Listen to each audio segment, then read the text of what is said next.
Por favor, interrúmpanme apenas tengan un comentario, no tiene para qué ser duda, ¿eh? Cualquier cosa que se les ocurra que les parezca razonable intervenir, interrúmpame las veces que quieran. La primera cosa que siempre me gusta hablar cuando me refiero a proyectos de investigación, a diseño de experimentos, tiene que ver con la secuencia de pasos que debieran seguir. Esto a algunos de ustedes les podría parecer ajeno. Podrían pensar, ya yo voy a hacer una memoria de título ahora, después salgo a trabajar y nunca más me voy a enfrentar a esta situación. Pues no va a suceder así.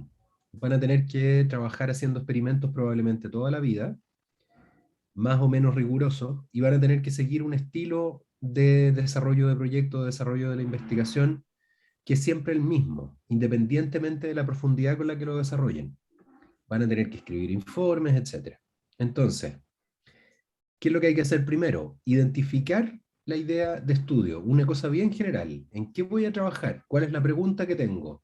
¿Cuál es la problemática general que me va a llevar a desarrollar un experimento? Es súper importante lo que les voy a decir ahora, sobre todo en el ámbito académico. Hay que revisar literatura para darnos cuenta qué cosas se han hecho, qué cosas no se han hecho, cuáles son los vacíos de información, cuáles son las preguntas que ya están perfectamente resueltas.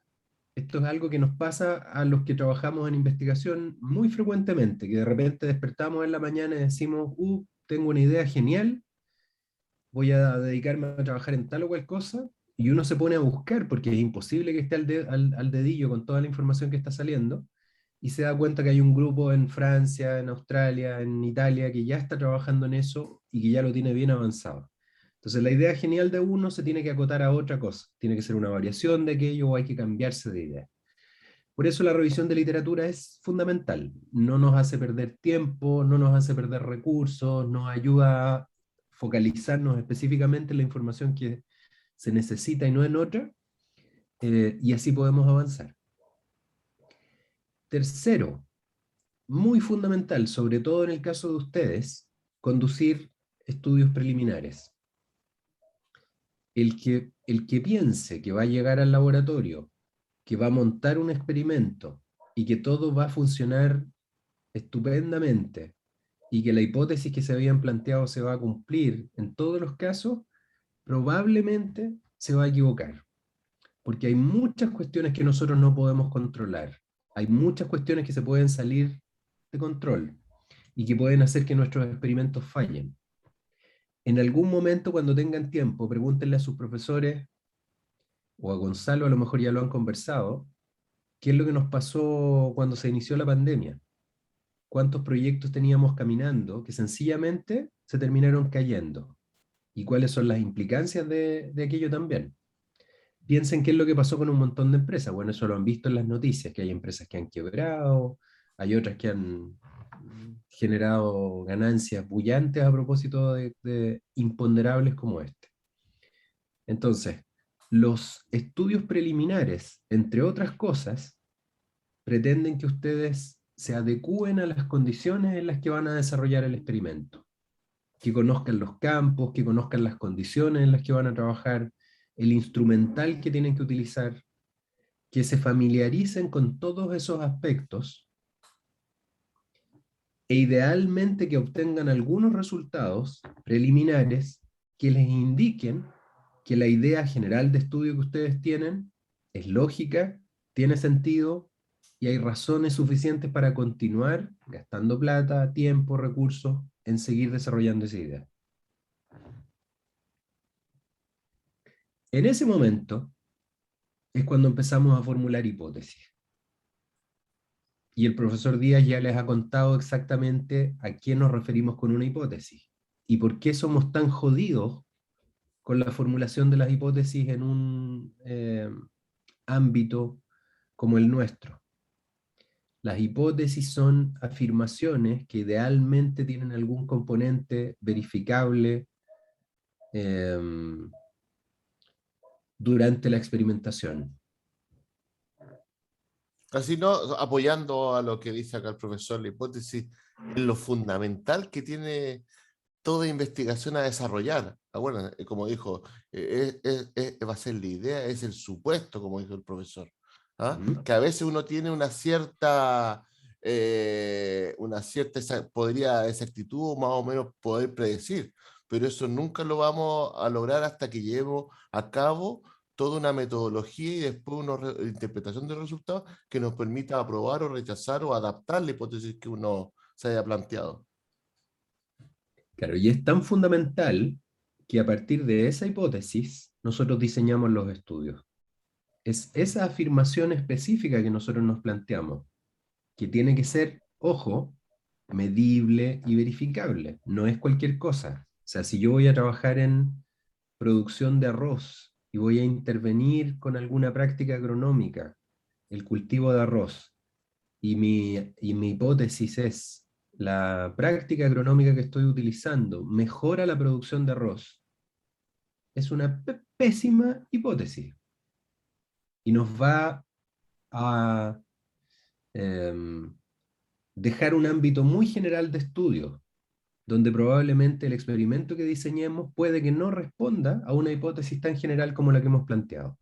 Las hipótesis son específicas, tienen que tener idealmente algún componente medible y verificable.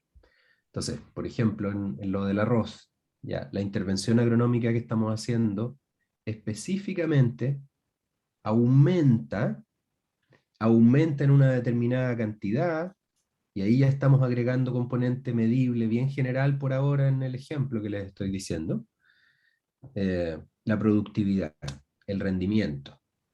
¿Ya? Entonces ahí tenemos una pregunta más concreta sobre la cual nosotros podemos desarrollar un estudio específico. Entonces la hipótesis no es trivial, no debiera partir al revés, no debiera partir con un diseño y después ustedes formulan una hipótesis.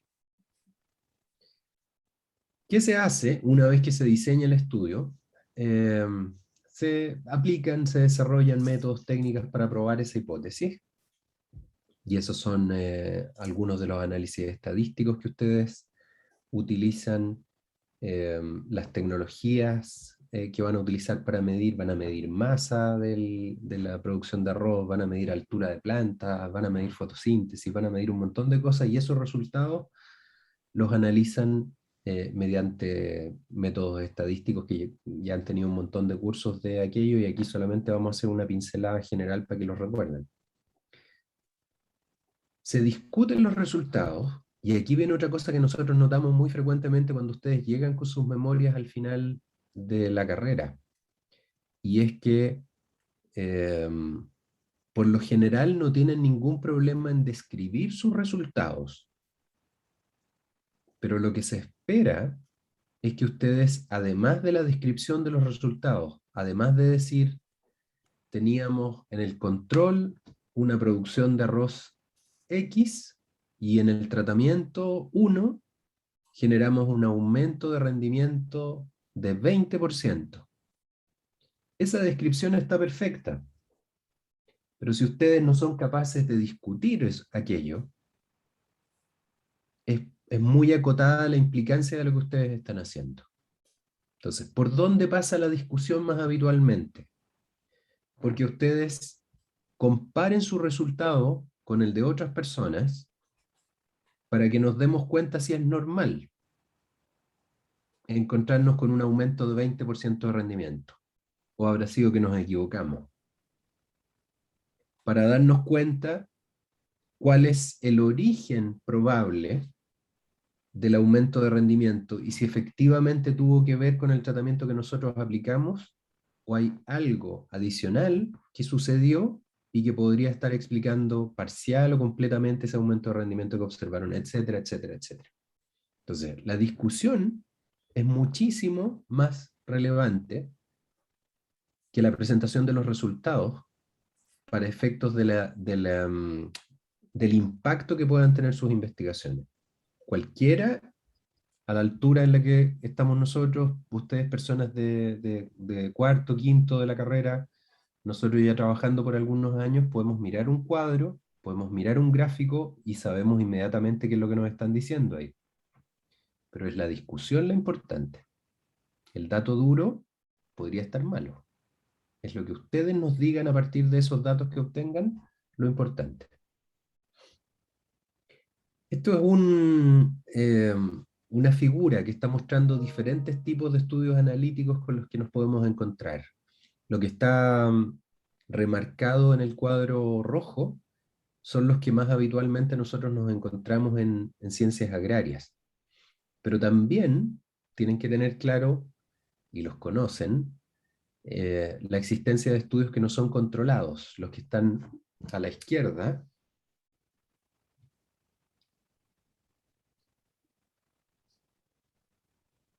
Estudios no controlados.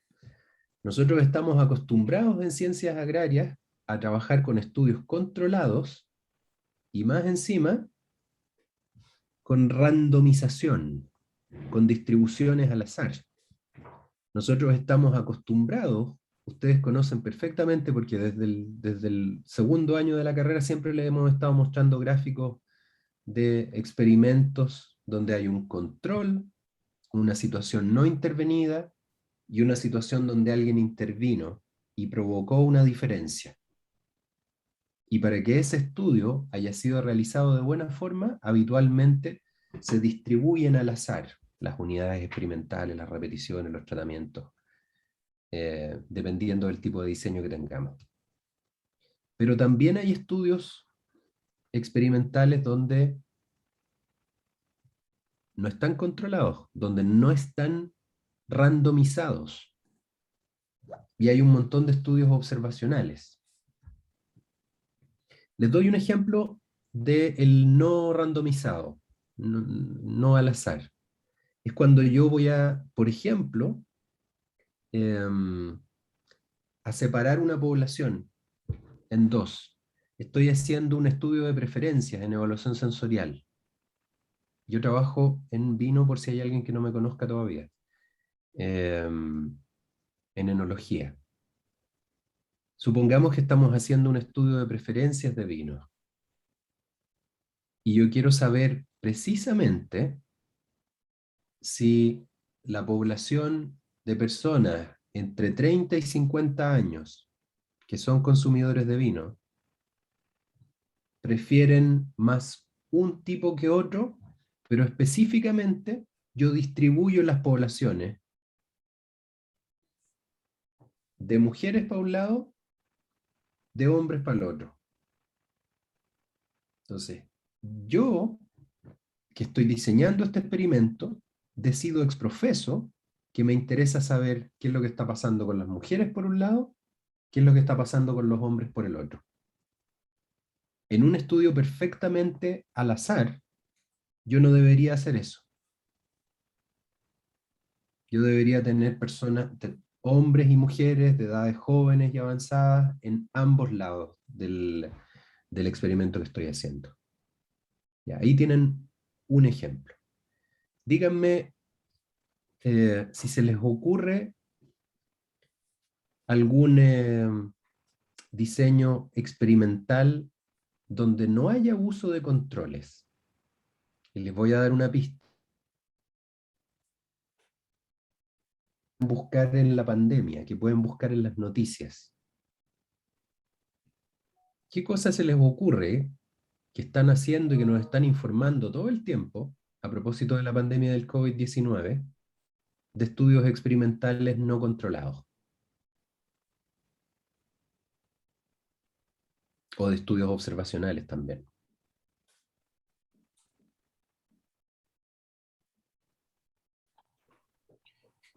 Quizás puede ser como el número de personas, en este caso, que, no sé, por ejemplo, lo que siempre sale, el número de personas como que llegan a cuidados intensivos por lo del virus y todo eso.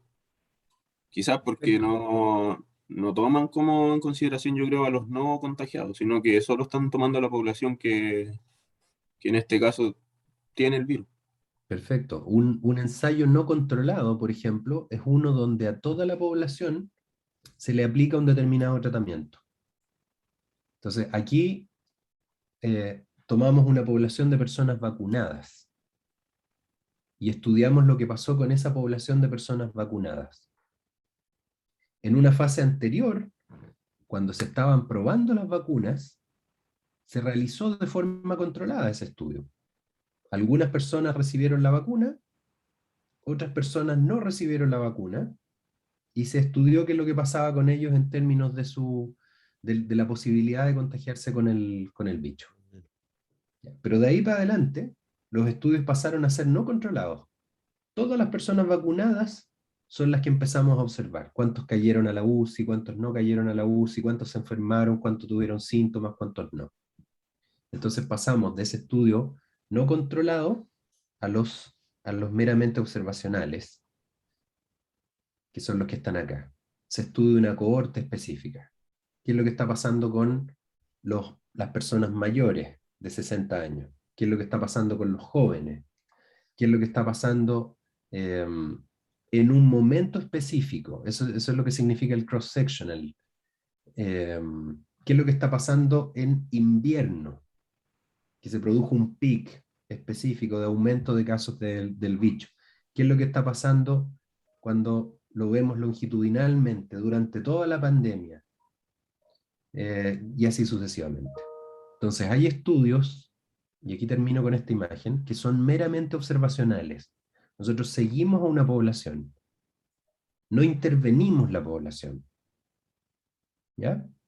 Aquí los ejemplos del COVID nos sirven porque ya nos intervinieron a todos en Chile, o a casi todos. Tenemos una población súper grande de personas vacunadas comparados con otros países. ¿Ya? Entonces, tomamos como base, para iniciar estos nuevos estudios, el hecho de que estamos todos vacunados. Entonces, son estudios observacionales. Si no lo tomáramos como base, el hecho de que estamos vacunados, estamos hablando de experimentos no controlados. O sea, ya no nos estamos preocupando de quién tiene la vacuna y quién no la tiene. Todos los que tienen la vacuna, ¿qué es lo que les está pasando? Y ahí en ciencias agrarias, les vuelvo a repetir, lo más común es que nosotros tengamos un control no intervenido y tratamientos con los que tratamos de explicar qué es lo que está pasando con una determinada idea que tenemos. Entonces, para esto, nosotros contamos con nomenclatura específica. Y esa nomenclatura específica les tiene que resultar sumamente familiar. Y parte de esa nomenclatura específica tiene que ver con lo que es una variable independiente y una variable dependiente. Entonces, bajo condiciones controladas de un experimento, ¿qué es lo que hacemos? Una o más variable independiente, lo que nosotros nos acostumbramos a llamarle eje X, y que debiéramos eliminar de nuestros recursos lingüísticos. A esto nosotros en ciencia debiéramos llamarle siempre variable independiente, y a la Y debiéramos llamarle variable dependiente. Y este tipo de figuras, ¿qué es lo que nos están mostrando? Las relaciones que existen, a veces de causalidad, de causa-efecto, entre una variable independiente, el tiempo, como dice acá a la derecha, fertilización azufrada, y el impacto de la fertilización con azufre sobre el porcentaje de azufre en los granos. Entonces, esta figura que veo que Gonzalo se está acercando se debe ver muy chiquitita. Sí, sí. Efecto de la fertilización azufrada sobre el contenido porcentual de azufre en el grano. Entonces, ¿qué es lo que estamos haciendo?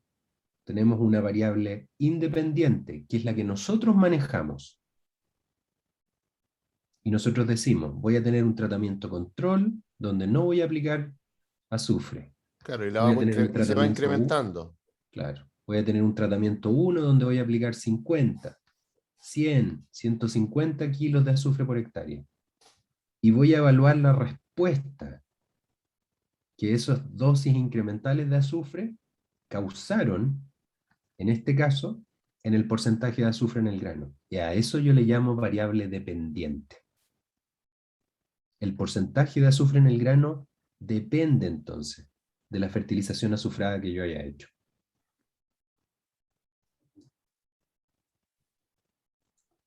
¿Y qué pasa si un grano de uva tiene mucho azufre, profesor? Hay un montón de secuelas posteriores en la vinificación, que son, que tienen que ver con el metabolismo de las levaduras. Las levaduras van a metabolizar ese azufre y en algunos casos los van a transformar en compuestos azufrados volátiles, y la mayoría de esos compuestos azufrados volátiles son negativos. Entonces huelen a huevo podrido, a Ya, cebolla, a fósforo perfecto. quemado, a ese tipo de cosas. O Entonces sea, por también eso iría en contra también podría ir en contra de las levaduras nativas. no lo sé, ¿No? ¿No? no lo sé. Los, el- la mayoría de estas levaduras son súper tolerantes a un montón de cosas, ¿eh? Y yo no he visto hasta ahora ningún estudio que hable de impactos tan directos, al menos en los momentos hasta los que se permite la utilización de azufre en las viñas, Ya. sobre las poblaciones de las levaduras. Son súper rústicas. Es fundamentalmente, de lo que hay en la superficie de las bayas, son fundamentalmente bacterias y menos levaduras, y de las levaduras que hay, un porcentaje súper chiquitito son Saccharomyces, que son las buenas para fermentar, y el porcentaje más mayoritario son no Saccharomyces. Eh, bueno, entonces, ¿qué es lo que permite esto? Permite evaluar causalidad, como les decía hace un rato, si efectivamente existe una relación entre la variable independiente y la variable dependiente. Pero fíjense en este comentario. Esa relación de causalidad o de causa-efecto va a ser cierta solamente en la medida en que el resto de las variables sean constantes o eliminadas, o en el caso de que el resto de las variables sean minoritarias, que pudieran influir, pero que su influencia es marginal respecto de la que ustedes están utilizando. Ya, entonces, aquí quiero hacer notar otra cosa entre la figura anterior que vimos y la que estamos viendo ahora. En esta figura estamos viendo fotosíntesis en función de la intensidad de luz. Tenemos un aumento progresivo de la intensidad de luz, y como respuesta a ese aumento progresivo de la intensidad de luz, un aumento de la asimilación de CO2. Pero a diferencia de la figura anterior, nosotros tenemos una parte del gráfico, una parte de la figura, donde la respuesta es perfectamente lineal y después se vuelve más asintótica, y donde hay otra pendiente distinta, en el caso de las plantas C4, y en el caso de las plantas C3, tenemos una fracción más pequeña que es lineal y se empieza a volver asintótica hasta saturación. Entonces, en un caso, ya no ganamos nada con tener más luz. Y en el otro caso, si bien la pendiente cambió, todavía seguimos ganando en asimilación en la medida en que tenemos más luz. Voy a volver a la diapositiva anterior para mostrar que en otros casos nuestro estudio se va a plantear en un rango que es perfectamente lineal. Todos nuestros tratamientos, el T0, el T1, el T2 y el T3, cayeron todos en un rango de respuesta lineal. Y eso nos permite calcular la ecuación de la curva y nos permite proyectar esta ecuación de la curva incluso.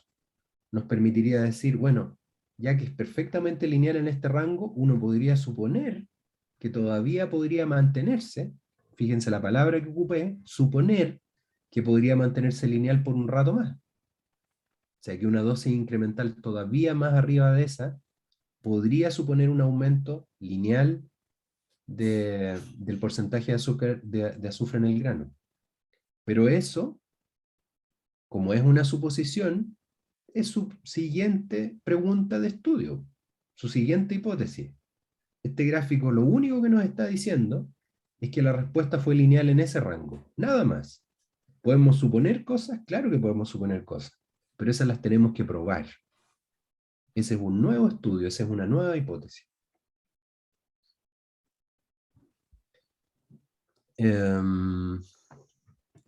Y así como hay situaciones sencillas en donde tenemos una variable independiente y una variable dependiente, hay situaciones más complejas. Voy a volver atrás con la diapositiva, donde yo podría tener otro eje. Y donde la situación ya gráficamente se vuelve compleja. Si yo le agrego un cuarto eje, ya me estoy pasando de la tridimensionalidad a una cuarta dimensión, o a una quinta, o una sexta, y eso gráficamente no tenemos cómo entenderlo, a menos que lo simplifiquemos.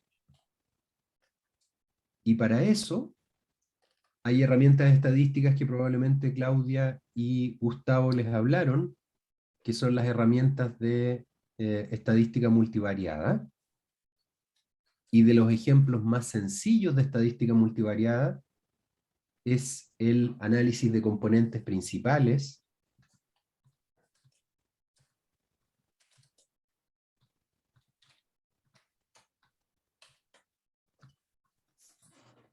en donde lo que estoy haciendo es que cuando tengo muchas variables y resultados que obtuve a partir de esas variables, que son difíciles de entender desde una perspectiva gráfica, porque tengo más de 2 dimensiones, ¿qué es lo que hago?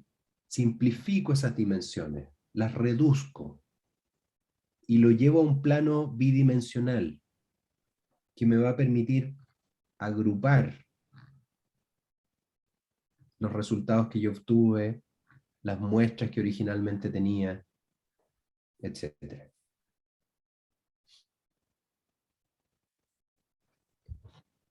A diferencia de los estudios controlados Controlado. y al azar, también existen estudios descriptivos u observacionales. Y hace un rato Ricardo dio unos ejemplos de lo que estaba sucediendo con el COVID. Yo siempre muestro esto, que es un estudio que hicimos hace un montón de años, muy fome, en el que tomamos un montón de vinos blancos y tintos y les medimos iones, les medimos la concentración de iones, calcio, magnesio, potasio, etcétera, etcétera, etcétera, etcétera. Entonces, uno podría decir, ¿y para qué diablos gastan plata y tiempo determinando cuestiones como esta? No hay una hipótesis involucrada ahí. Lo único que necesitábamos saber es cuántos iones tenían los vinos blancos, los vinos tintos en la región A, en la región B, cerca de la costa, cerca de la cordillera. ¿Para qué? Para los estudios posteriores. En el año del Rey Perico, cuando hicimos esto, no había un estudio que indicara cuál es el contenido de iones de los vinos chilenos en diferentes zonas.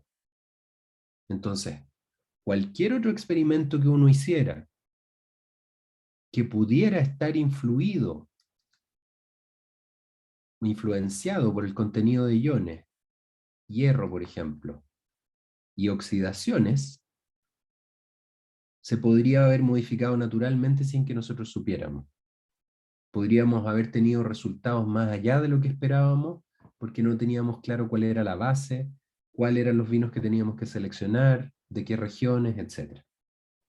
Entonces, los estudios descriptivos u observacionales, como piedra fundamental, como piedra basal para desarrollar los estudios experimentales, son fundamentales, son muy importantes.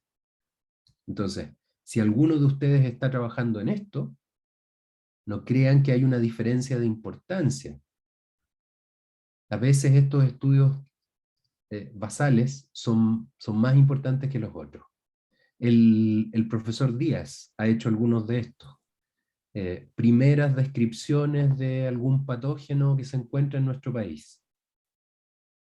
Y a partir de eso, se pueden empezar a desarrollar estudios experimentales. ¿Cómo controlo a ese bicho? Primero hay que saber si está. Y de ahí empiezo a intervenir.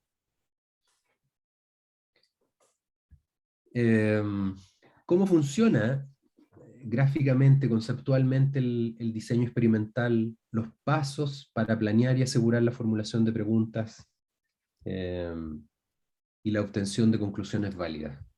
¿Qué es lo que tengo que tener? una pregunta de investigación, y aquí podemos partir en cualquier parte, ¿eh? Voy a partir por aquí.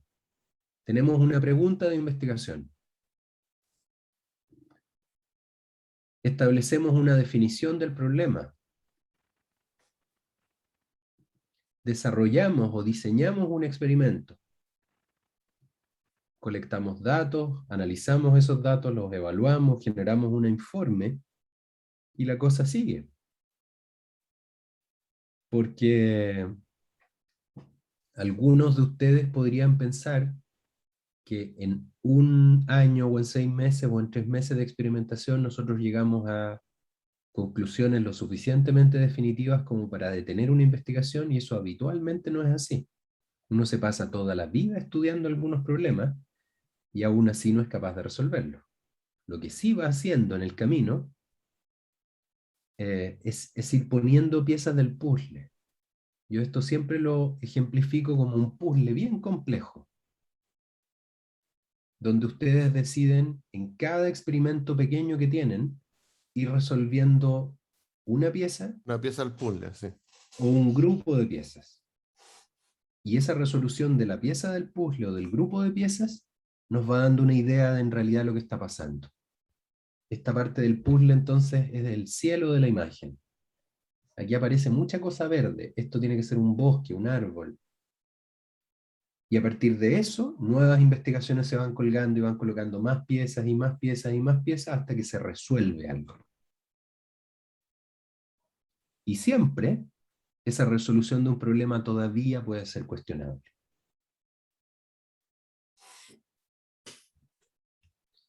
Entonces, son pruebas experimentales para la obtención de datos que puedan analizarse estadísticamente, y otra forma de visualizar aquello es que el diseño experimental son cambios en variables de entrada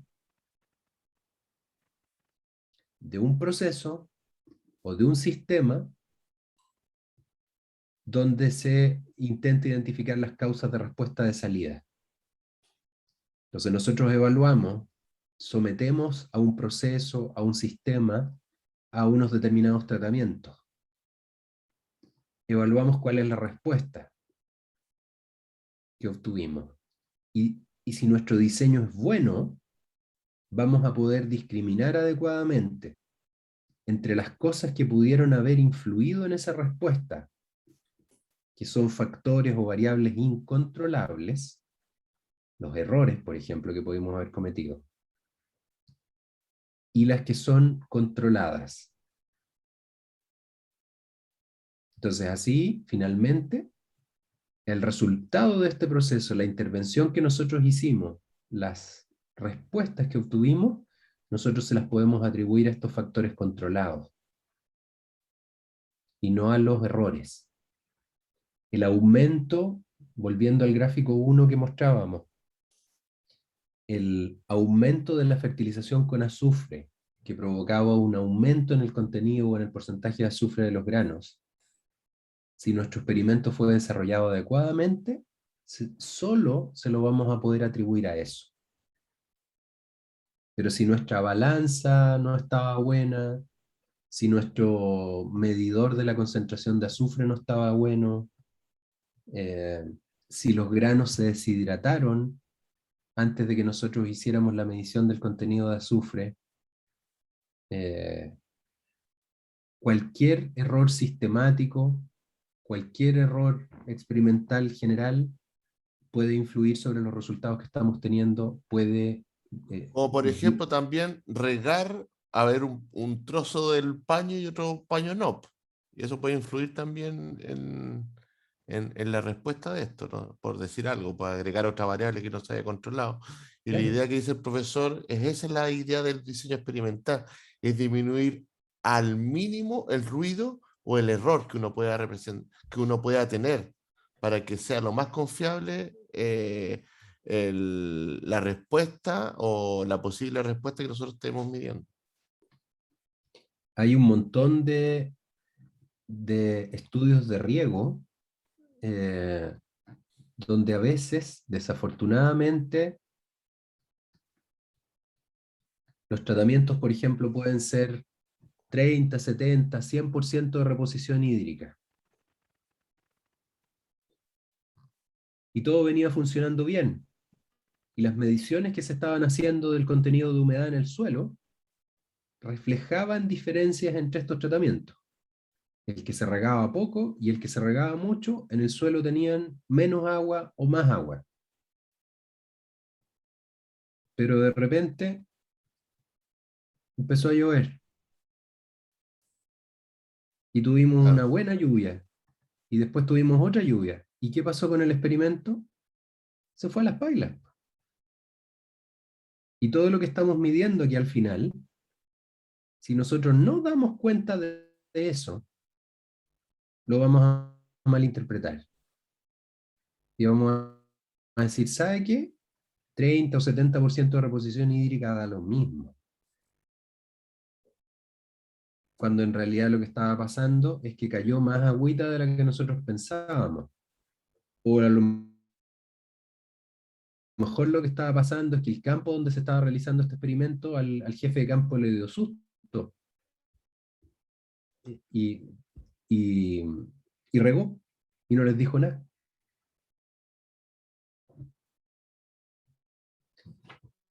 Bueno, un experimento es un conjunto de pruebas o ensayos para obtener información de un producto o proceso. La variable independiente, o las, porque pueden ser más, variables independientes, cualquier variable que puede ser alterada, manipulada independientemente del resto. La dependiente es la variable respuesta. Como dice la diapositiva, es la que uno espera que pueda modificarse a partir de la intervención que nosotros hacemos con la variable independiente. Agrego más azufre, espero una mayor concentración de azufre en el grano. Expongo una planta más luz, espero que haya un resultado de asimilación mayor en las plantas, de asimilación de CO2. Me quedé pegado, ¿no? No, no, está bien, está bien. Ya, es que sí, estoy preocupado, se me olvidó decirles que estoy con problemas de internet en la No, no, sí casa. dijiste, sí dijiste. Ya. Ah, no, pero te lo dije a ti, parece que los estudiantes no me habían escuchado. No, solamente Eh, dijeron que te habías puesto la camisa. pues, que me había sacado el pijama, claro. Los tratamientos son las diferentes manipulaciones que hacemos de la variable independiente. Fíjense la sutileza ahí del lenguaje. Manipulaciones de la variable independiente. Factores y niveles, especialmente en un experimento factorial, son los grupos específicos de los tratamientos, las magnitudes que ocupamos de las intervenciones que estamos haciendo en esos tratamientos. Y el control, por supuesto, es un grupo no expuesto al tratamiento. Es la condición basal o la condición de campo contra la cual nosotros queremos comparar los tratamientos que estamos implementando. Ya, aquí me voy a detener un segundo, porque esto es una cosa que yo he notado que algunas de las personas que llegan a trabajar en mi laboratorio les cuesta o no la tienen o no la traen perfectamente internalizada, que es la unidad experimental. ¿Qué diablos es la unidad experimental? Yo tengo repeticiones, tengo tratamientos, tengo factores, tengo niveles de los factores, todo eso lo entienden perfectamente bien, pero las unidades experimentales a veces los marean un poco. Ya, entonces es la unidad a la que se aplica un tratamiento, pero la segunda línea es la importante. Cantidad de unidades necesarias para obtener una medición representativa. Y los ejemplos son los clarificadores, los que aparecen un poquitito más adelante. Una planta ¿es suficiente para obtener una medición representativa? En algunos casos sí, en otros casos no. Cuando una planta no es suficiente para obtener una medición representativa, aumento el número de plantas sencillamente. Y mi unidad experimental ahora corresponde a un grupo de plantas. Y ese grupo de plantas se transforman eventualmente en mi repetición 1 y otro grupo de plantas se transforman eventualmente en mi repetición 2, etc. Entonces, si yo tengo una situación muy homogénea,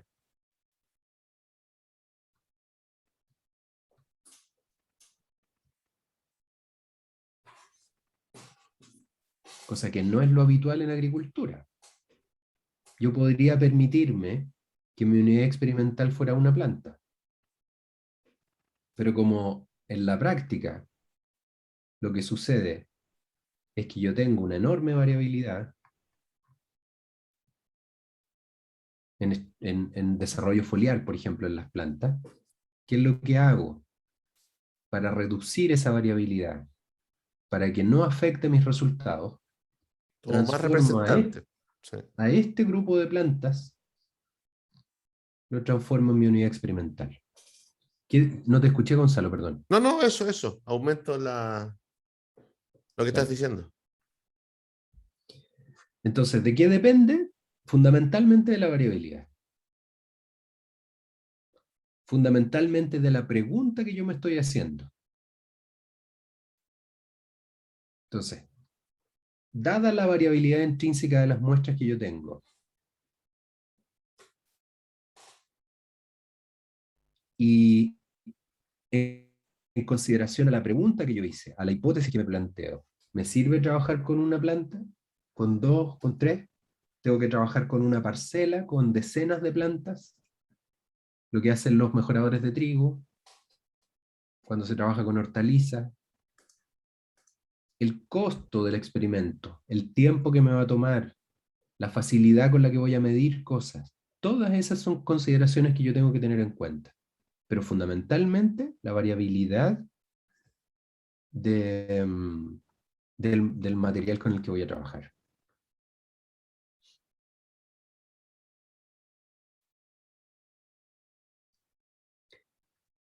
¿Cuántas repeticiones son necesarias? Díganmelo ustedes. ¿Por qué tengo que trabajar con repeticiones? ¿Por qué en general no basta con tener 2 repeticiones? ¿Por qué la mayoría de la gente utiliza solo 3 repeticiones? Contéstenme alguna de esas preguntas o todas si se les ocurre algo. A mí se me ocurre como para disminuir el error experimental, puede ser el aumento de la repetición. ¿Ya? Entonces, en consideración a la variabilidad que yo puedo tener del material vegetal o del material que estoy utilizando para el estudio, en consideración al error experimental, en consideración al error sistemático que yo puedo tener, que el instrumento que estoy utilizando para medir puede tener errores, a veces mide más, a veces mide menos, a veces... Todas esas consideraciones, como está diciendo Adolfo, influyen en el que yo decida, no me sirve una repetición, no me sirve no tener repeticiones, tengo que tener repeticiones. Ya, ahora, ¿qué me dicen de tener 2 repeticiones? O tener 3. ¿Por qué no tengo 5? ¿Por qué no tengo 10 repeticiones? ¿Por qué no tengo 50 repeticiones?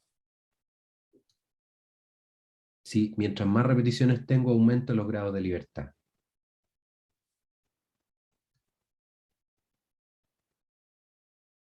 Sí, pero por ejemplo, eso igual puede estar bien ligado al tipo de experimentación y al tamaño que tenga este. Porque, por ejemplo, yo estoy trabajando en un huerto pequeño de cerezo, que son como 60 plantas más o menos, y no me sirve tampoco tener muchas trampas, mucha cantidad de trampas, porque al final ya como con 15 más o menos, ya se tiene como un trampeo masivo.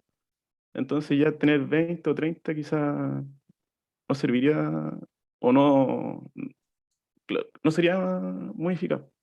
Perfecto. Y ahí entonces hay una consideración que tú introduces que tiene que ver con la representatividad. Nosotros estamos haciendo experimentos que van a responder a una condición específica y no otra. O sea, tú estás trabajando con un huerto específico, en una zona específica, y la respuesta que tú obtengas a esa especificidad no necesariamente la vas a poder extrapolar a otro lado, con otras condiciones. Entonces, dependiendo del sitio experimental, dependiendo de la pregunta, dependiendo de la variabilidad, yo decido requiero más repeticiones, no requiero más repeticiones. Y después hay una consideración práctica también, y de plata, y de tiempo. Tengo una situación controlada, un experimento donde yo controlo idealmente la mayor cantidad de las variables que podían causar variabilidad. ¿Tiene sentido que yo me vaya a números de repeticiones de 5, de 10, de 15, de 20? No tiene ningún sentido. Estoy gastando plata, estoy gastando tiempo. Voy a ir siempre al menor número de repeticiones, lo suficientemente representativos de la realidad del experimento del sitio donde estoy trabajando.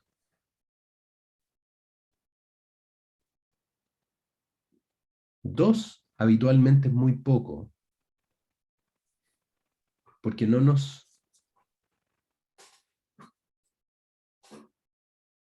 caso de que tengamos variabilidad muy alta. Un valor nos dio bajo, otro valor nos dio alto, nosotros podemos representar el promedio, pero vamos a tener una desviación estándar gigante. Entonces la posibilidad de responder la pregunta que nos hicimos se limita, porque vamos a tener mucha variabilidad. Ya el introducir una tercera repetición nos ayuda a cortar esto.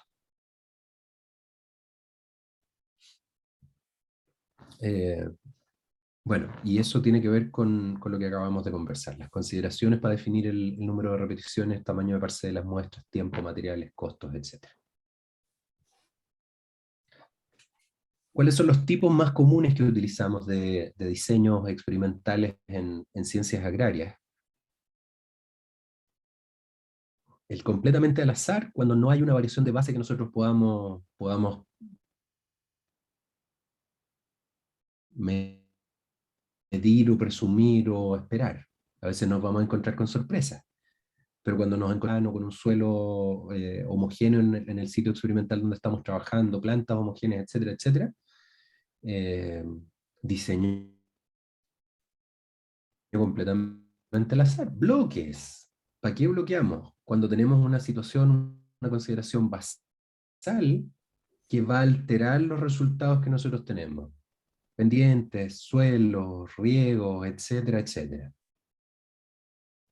En evaluación sensorial, los jueces. Los jueces somos bloques en evaluación sensorial. Porque todos tenemos historiales distintos de gustos, algunos vienen más resfriados, alergias en este tiempo, otros no. Y en algunas condiciones experimentales de campo, las parcelas divididas funcionan muy bien, donde se aplican dos niveles de tratamiento con posibles interacciones eventualmente, y los diseños factoriales. Tengo más de un factor que yo quiero evaluar. Voy a agregar azufre y voy a agregar nitrógeno. Entonces quiero evaluar distintos niveles de aplicación de azufre, distintos niveles de aplicación de nitrógeno. Y quiero ver qué es lo que pasa con la o las. Voy a tener interacciones y las interacciones mandan. Esto todavía yo lo sigo viendo en... yo soy editor asociado de una revista bien conocida en Estados Unidos. Y, por ejemplo, la semana pasada me llegó un artículo de un investigador reputadísimo de una universidad gringa, donde aplicó un montón de tratamientos a los vinos en diseño factorial, encontró interacciones, y a pesar de haber encontrado interacciones, se dedicó a discutir los efectos individuales. Me empezó a contar, el nitrógeno fue significativo, por lo tanto tal cosa. El azufre fue significativo, por lo tanto tal cosa. Y eso es un error gigante. Si la interacción es significativa, eso es lo que se discute. ¿Reescribir todo o rechazado, profesor? Exactamente, fue rechazado. y ahora estoy en un lío porque él es editor de varias otras cosas, así que me va a empezar a rechazar a mí mis cuentas. Bueno, sí, también ocurre. Entonces, aquí hay una imagen, por ejemplo, de diseño completamente al azar, donde los colores, díganme ustedes, ¿qué representa, qué es lo que tenemos ahí? ¿Cuántas repeticiones hay? Ah, bueno, lo dice el título. Sí. ¿Cuántos Los otros, tratamientos hay? ¿cuántos tratamientos hay? ¿Cuántos tratamientos hay?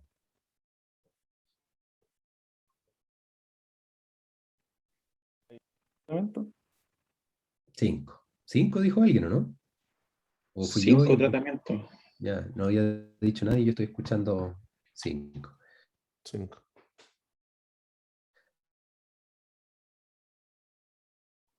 Azul, Blanco, azul, amarillo, rojo y verde. blanco y verde. Sí. Y las repeticiones son 4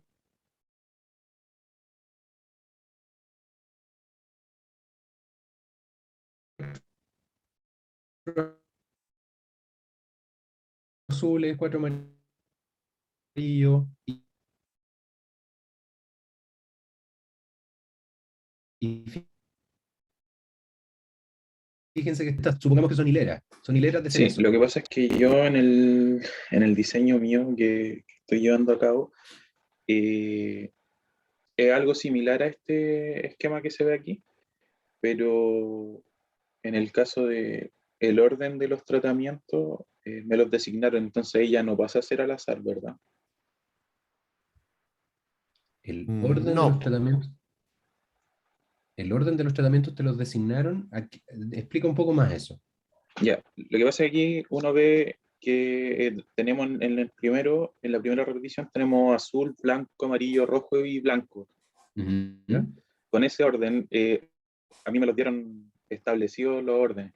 Entonces, no pasa como en el caso de, en el mismo de arriba, que tenemos dos blancos, sino que se deja uno blanco, uno de cada color, no. Ya, no, entonces no es al azar. Ya, ok. En el azar, en el rigor, tú tienes que hacerlo al azar, po. O sea, de haber puesto las 4 repeticiones, los 4 papelitos de cada tratamiento y tú vas sacando el primero. Ya, ya, salió azul. Después al lado, ¿qué salió? Se vuelve a dar amarillo. Después vuelve a dar otra vez azul.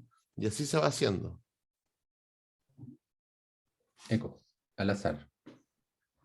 Ya, y aquí hay bloques al azar. Y en estos bloques al azar, me voy a saltar esta para ir directo a la historia mejor para no latear. Y aquí hay una condición variable de suelo, por ejemplo. ¿Qué es lo común en nuestro mundo agrícola?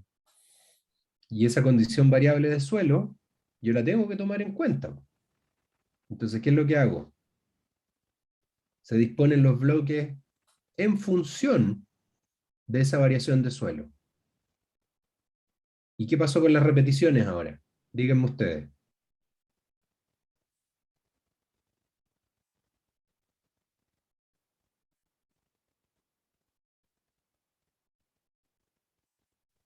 ¿Qué pasó con los tratamientos? Las repeticiones pasarían a ser los bloques, ¿o no? ¿Ya? ¿Y los tratamientos? O sea, continúan igual, pero se supone que en cada bloque se debería aplicar todos los tratamientos. Sería más representativo del campo, la condición. Correcto. Ya, entonces tenemos un bloque que tiene los 5 tratamientos y al azar, ¿qué cosa está al azar? Los bloques, los tratamientos.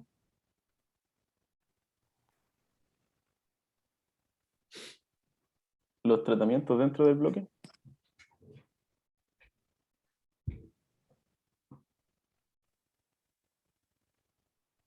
Mírenlo verticalmente ahora.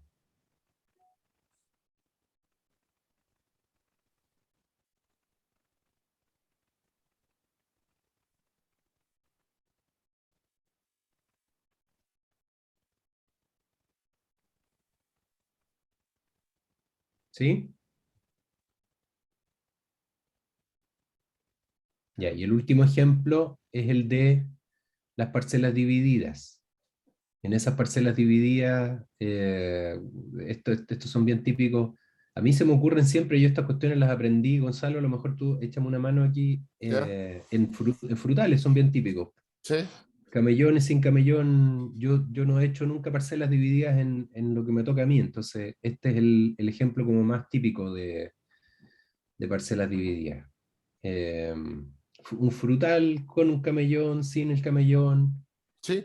Ahí podría ser también, por ejemplo, en parcelas divididas, podría ser, por ejemplo, lo que yo trabajo es aplicación contra una enfermedad, pero voy a tener, en el caso de los camellones, podrían ser fertilidad, diga, perdón, fertilización nitrogenada y otros sin fertilización nitrogenada. Ujú. Ujú. Em, Siendo mi variable, a la variable que uno va a estudiar, o sea, los tratamientos van a ser distintos fungicidas. ujú. Y aquí, ¿qué es lo que tenemos? Entonces, en el que está con camellón, se tienen que aplicar todos los tratamientos, en el que está sin camellón, se tienen que aplicar todos los tratamientos, y tengo que tener repeticiones de aquello. En este caso, están con 3 repeticiones cada una.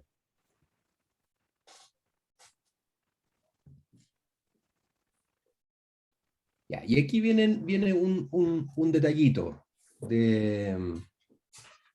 Miren esta figura, en realidad ustedes. Mírenla ustedes y intenten decirme cuáles son las diferencias entre la condición de la izquierda y la condición de la derecha.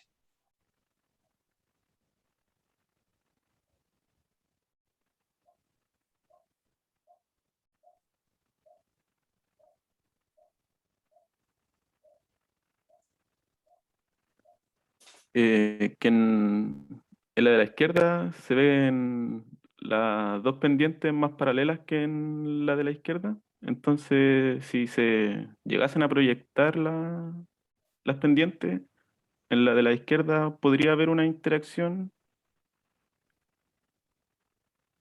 entre las pendientes.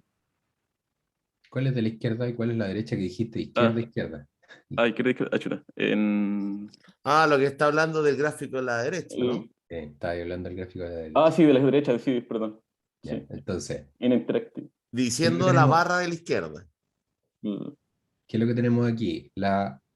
Promedio en la Pre- sangre, presión presión de la sangre. sanguínea, la presión sanguínea de los ratones de laboratorio. La presión sanguínea de los ratones cuando toman agua pura, o la presión sanguínea de los ratones cuando toman agua salada. Entonces les cambiaron de agua pura a agua salada y la presión sanguínea se dispara. Si tienen una dieta alta en grasas, la presión sanguínea es más alta.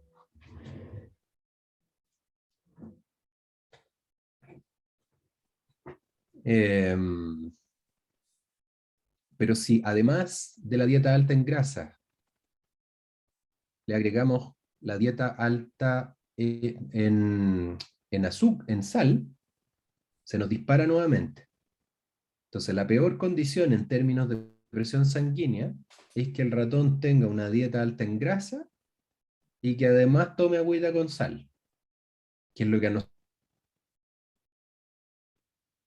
nosotros siempre nos han dicho: bajar el contenido de sal y no comer mucha grasa.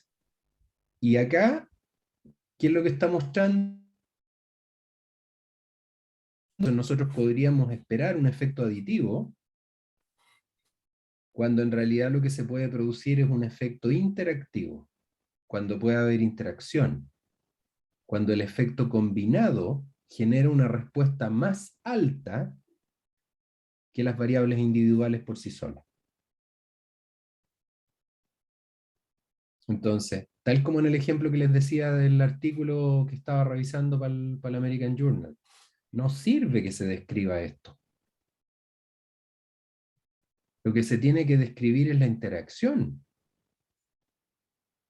O sea, profesor, ahí yo creo que uno podría interpretar lo otro si no existiera interacción. Por supuesto, por supuesto, por supuesto. Claro, en la medida en que hay interacción, la Domina interacción el es la que estudio, manda. eso es. Si la interacción no es significativa, se describen los efectos individuales, por supuesto. Claro, si aquí yo estaba dando el ejemplo, este artículo que estoy diciendo tenía todas las interacciones significativas y hablaba, la variable 1 pasó tal cosa, la variable 2 pasó tal cosa, la variable 3, y yo le decía, olvídalo, solo al final, solo la Imagínate, eso interacción. te lleva a una mala interpretación de los resultados, po. Y después, Exacto, obviamente, como consecuencia, una mala discusión. exactamente, exactamente. Em, entonces, tipos de error. Podemos tener prejuicios, errores sistemáticos y errores variables, y aquí siempre les pido a ustedes que mencionen algunos. De sus experimentos, de lo que están planeando específicamente. ¿Dónde pueden cometer errores? ¿Cuáles son los errores más comunes a los que se pueden enfrentar?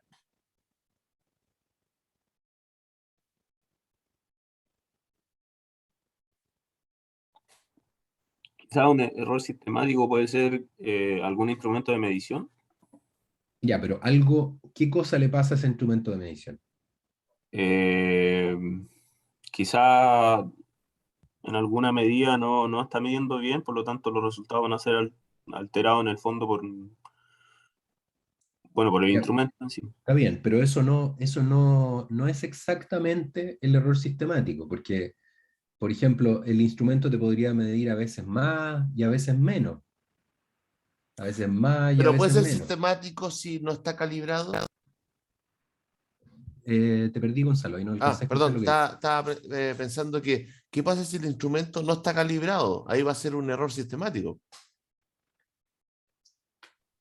Sistemático, yo lo entiendo mejor de la siguiente forma. Ya. Eh, ¿Qué pasa si el instrumento está mal calibrado y siempre te está midiendo más del valor real o siempre te está midiendo menos del valor real?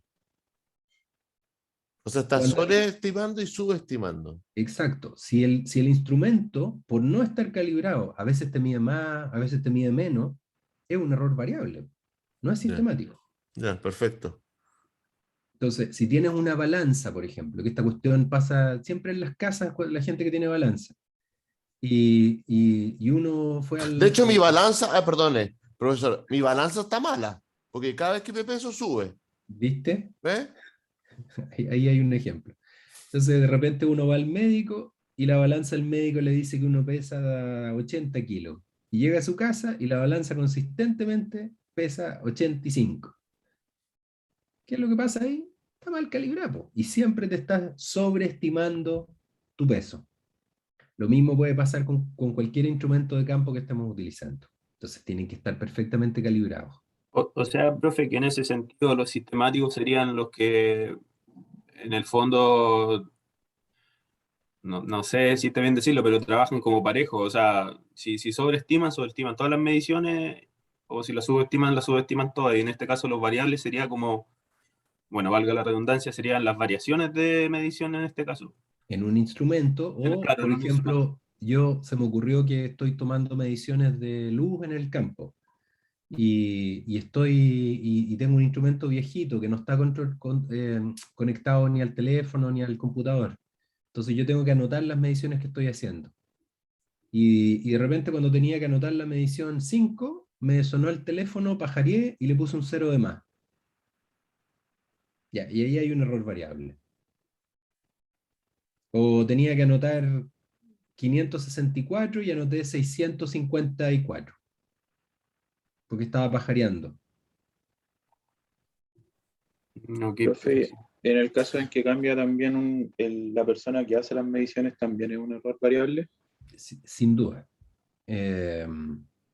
Ahora, cuando cambian las personas, habitualmente las personas van con sus prejuicios. Y sus prejuicios involucran que no necesariamente esos errores sean variables, sino que pasen a ser más bien sistemáticos.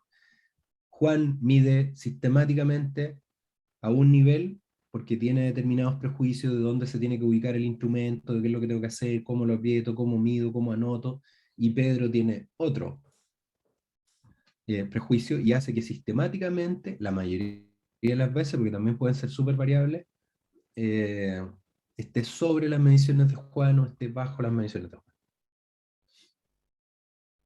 Ya, y en análisis de datos lo que puedo hacer es estadística descriptiva, promedios, desviación estándar, rangos, medias, medianas, puedo hacer Cuartiles, regresiones, modales. puedo hacer análisis de varianza, análisis multivariado y todas las cosas que estudiaron en los cursos de estadística que han tenido.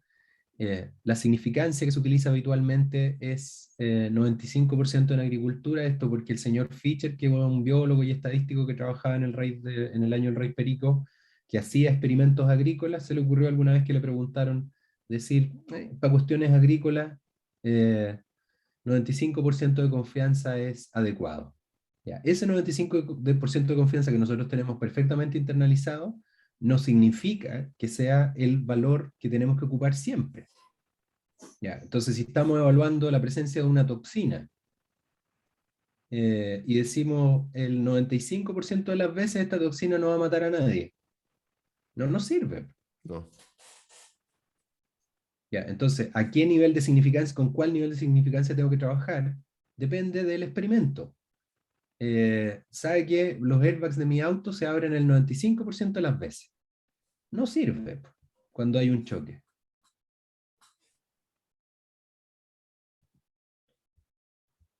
Y después los experimentos tienen que ser validados y hay validaciones internas y externas que puedo incluir. El tener un control ya de por sí es una forma de validación, pero yo además tengo que hacer algunos tipos de validaciones internas, tengo que tener estándares idealmente contra qué comparar para asegurarme que, que lo que estoy midiendo es correcto, que no tengo otro tipo de errores. Ya, esta es otra cosa que nosotros vemos también muy habitualmente. Cuando yo tengo datos discretos y los intervalos de datos no tienen sentido, se usan gráficos de barra. El tratamiento 0, el tratamiento 1 y el tratamiento 2. Son datos discretos. Y aquí estoy midiendo intensidad de algo, concentración de algo. Yo aquí no puedo hacer una línea, un gráfico de línea, porque al ser datos discretos, lo que corresponde aquí es que yo use gráficos de barra.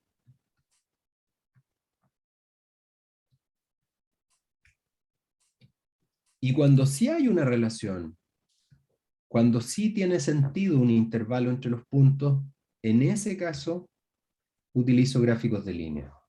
Si aquí tengo, por ejemplo, mediciones en el tiempo de algo, ahí claro que puedo utilizar un gráfico de línea. Ya, y esto cuando hay exámenes de memoria nos encontramos con alguna frecuencia que los gráficos los están mal utilizando. Y profesor, entonces por eso usted ocupó un gráfico de línea en el gráfico donde aumentaba la fertilización azufrada. Claro, porque ahí se presume, en ese caso, había una presunción de que los datos intermedios tienen sentido. O sea, tenía un tratamiento 0, un tratamiento 1, un tratamiento 2, un tratamiento 3, todos independientes, que estaban mostrando aumento progresivo con una pendiente continua. Entonces, en ese caso, tiene sentido, tiene lógica el gráfico de líneas para poder calcular la curva de regresión, para poder hacer proyecciones. Pero si son discretos, si en realidad hubiera sido un punto ahí, otro punto acá, otro punto acullá y otro acá, no necesariamente el gráfico de líneas es lo que corresponde. Y el de barras en ese sentido habría sido mejor. Ya, ese mono es más de lo mismo. Para llegar a investigación que sea concluyente se puede realizar estudios descriptivos, pero Observación, correcto. mayoritariamente vamos por aquellos que tienen causalidad, donde tratamos de establecer una relación causa-efecto y para eso hacemos experimentación de laboratorio o de campo. Y aquí vienen 2 diapositivas de materiales y métodos que Gonzalo ya les habló, así que voy a mirarlas solamente para ver si hay algo específico en lo que me gustaría enfatizar.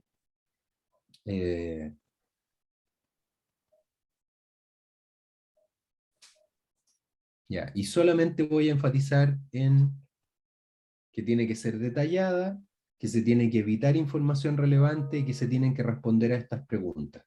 ¿Qué será? ¿Cómo será? ¿Cuántas veces? ¿Cuántas muestras? ¿Tipos de equipos? Todo perfectamente bien descrito.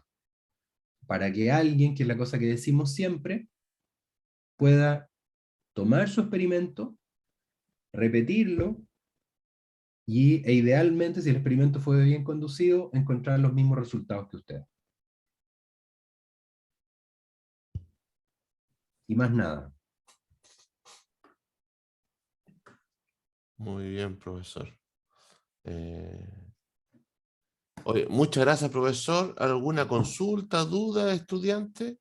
Creo que es bueno, hace una muy buena clase, clarificadora en cuanto al diseño, muy didáctica, así que saquen provecho, va a quedar grabada, así que siempre es bueno. Y como yo les dije también, al final, el material y método, como dijo el profesor, es ver cómo lo hizo, cuándo lo hizo, cómo lo hice, de qué forma, qué instrumento, de qué forma, a veces apoyando con literatura, yo les dije también, con citas, muchas veces también es relevante y muestra la, la, la, la, la exactitud de lo que uno quiere indicar, y también la búsqueda que tiene uno, ¿ya?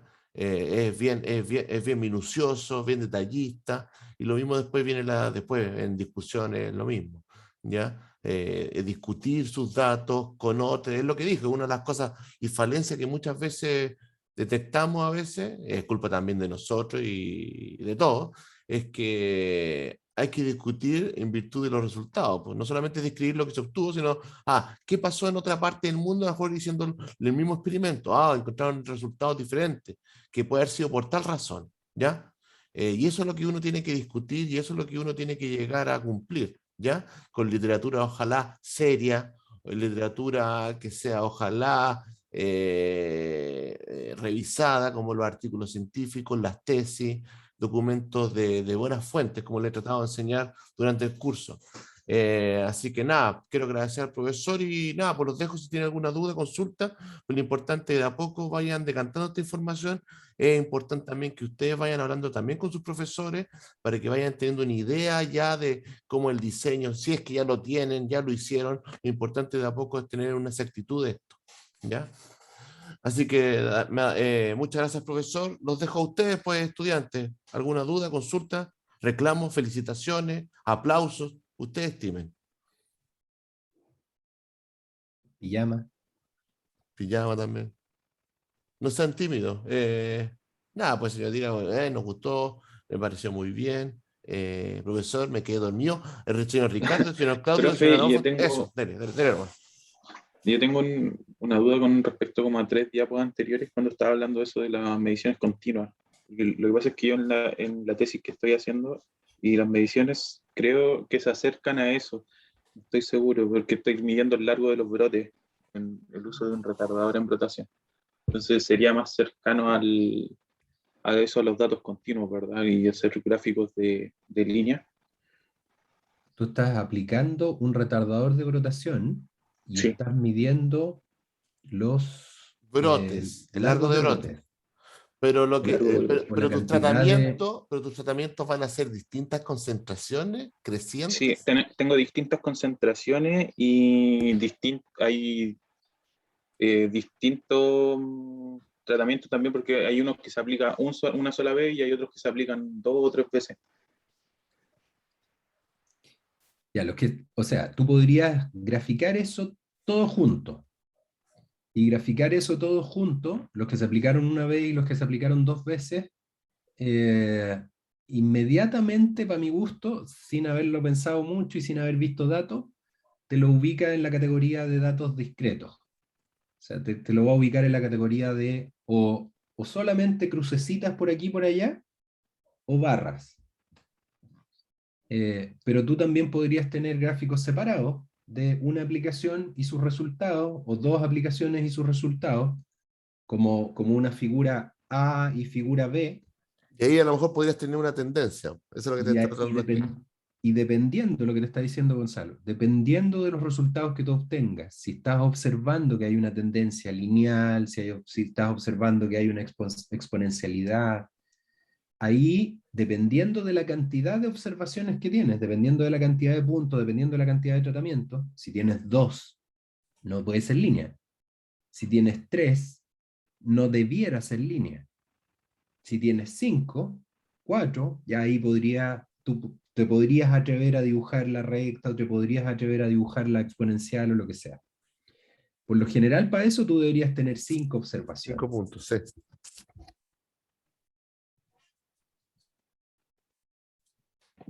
Muchas gracias, profe. De nada. ¿Alguna otra consulta, señor Ricardo? Don Claudio. ¿Están despiertos? Sí, no, yo por mi parte me quedo súper claro. De hecho, me ayudaba harto a entender porque ya había ido a colocar las trampas del experimento y todo, así que me ayudaba a clarificar el Estaba asunto. colocando trampa contra Ah, la... Drosophila Suzuki. Eso, con la Drosophila subzuki. Sí. ¿Pero tú estás ocupando trampas con distintos ingredientes activos o solamente una formulación de la trampa? No, son Ya, distintas trampas y distintos ingredientes. ya. Y después va a haber el número de El número de ejemplares captura, atrapados. claro. Y la efectividad, si es que la selectividad igual de la especie De las en polillas que particular. lleguen. Claro, Ya. claro, de la mosca. Perdón, mosca. Yo por mi parte todo bien, profe. No, nada que agregar. Ya, pues muy bien, señores. Hoy se agradece tanto el profesor como los estudiantes unirse conmigo a la clase. Así que nada, a recordar que tienen hasta mañana para mandar la revisión bibliográfica. Yo creo que espero que estén bien avanzados. Hemos revisado bastante, así que espero buenos trabajos y nada, pues espero que estén bien y nos vemos el próximo viernes en este mismo canal, en esta misma hora y con este mismo personaje. ¿Ya? No sé si será de su agrado, pero será la misma persona. Muchas gracias Felipe por todo y voy a Gracias a ti. subir la clase después y el video también disponible para usted y también para sus compañeros que quedaron atrapados en las redes peligrosas de la sábana. ¿Ya? Morfeo. De Morfeo. Gracias, Gonzalo, por la invitación y a ustedes por asistir. Nos vemos en la próxima. Chao, chao, cuídense. Chao, igual.